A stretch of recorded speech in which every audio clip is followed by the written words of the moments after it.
Hola, sóc el Joan, benvinguts al meu canal. En aquest nou vídeo de sistemes anem a resoldre un sistema d'equacions de dues equacions amb dues incògnites pel mètode d'igualació. Si recordem el mètode de substitució, el que fèiem era aïllar una de les quatre incògnites, una de les quatre lletres, i substituir a l'altra equació. Aquí el que farem és aïllar la mateixa incògnita a les dues equacions. Aquí, per exemple, podríem aïllar la x de la primera i la x de la segona. Aquí és més difícil el que dèiem en el mètode de substitució de trobar que les lletres tinguin un 1 al davant, perquè haurien de tenir un 1 al davant totes dues. Això serà més complicat. Per tant, és igual, és a dir, anem a triar una de les lletres, o la x o la y, i el que fem és aïllar la mateixa de les dues equacions. Si aïllem la x de l'equació de dalt, ens quedarà menys 7 i el 3i que està sumant passa a l'altre cantó restant, sempre canviat de signe.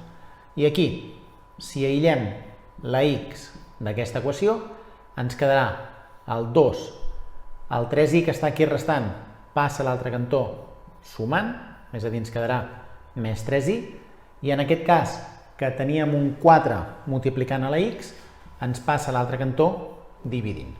A partir d'aquí, quan ja tenim la mateixa incògnita aïllada, el que fem és igualar les dues expressions, és a dir, igualar l'expressió de menys 7 menys 3i en aquest cas, igual a 2 més 3i entre 4.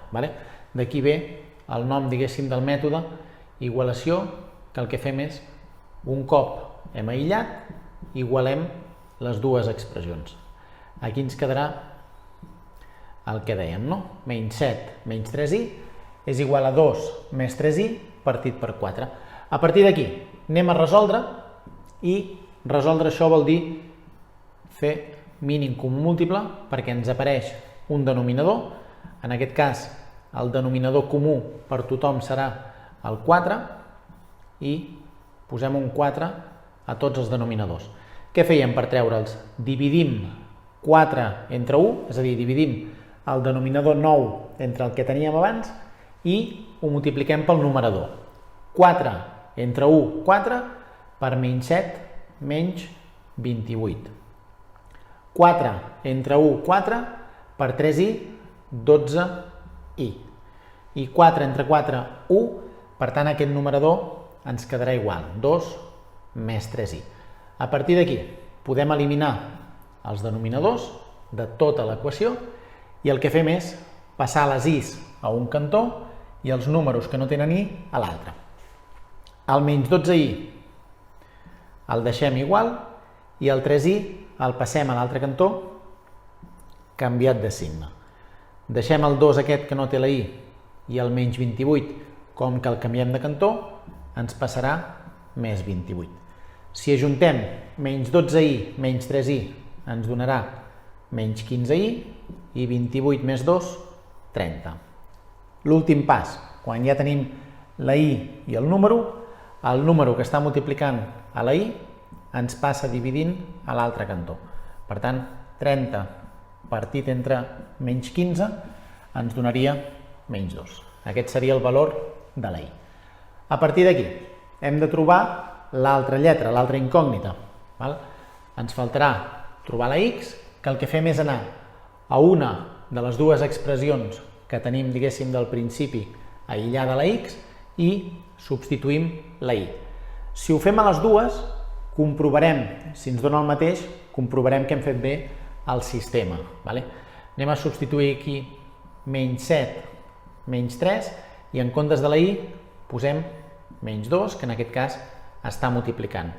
Fem primer la multiplicació, menys 3 per menys 2, 6 positiu, i menys 7 més 6 ens donaria menys 1.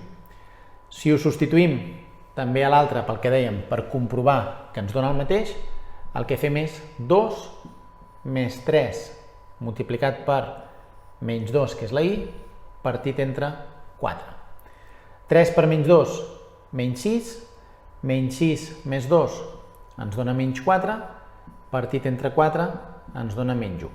Per tant, ho podem fer amb una, amb l'altra, o ho fem amb les dues i així ho comprovem. Per tant, resumim, la manera de resoldre el sistema per igualació: aïllem la mateixa incògnita de les dues equacions, igualem les expressions i a partir d'aquí resolem. Si ens queden denominadors s'han de treure i quan trobem el resultat de la primera incògnita ens hem de recordar d'anar al principi i buscar el resultat de l'altra lletra.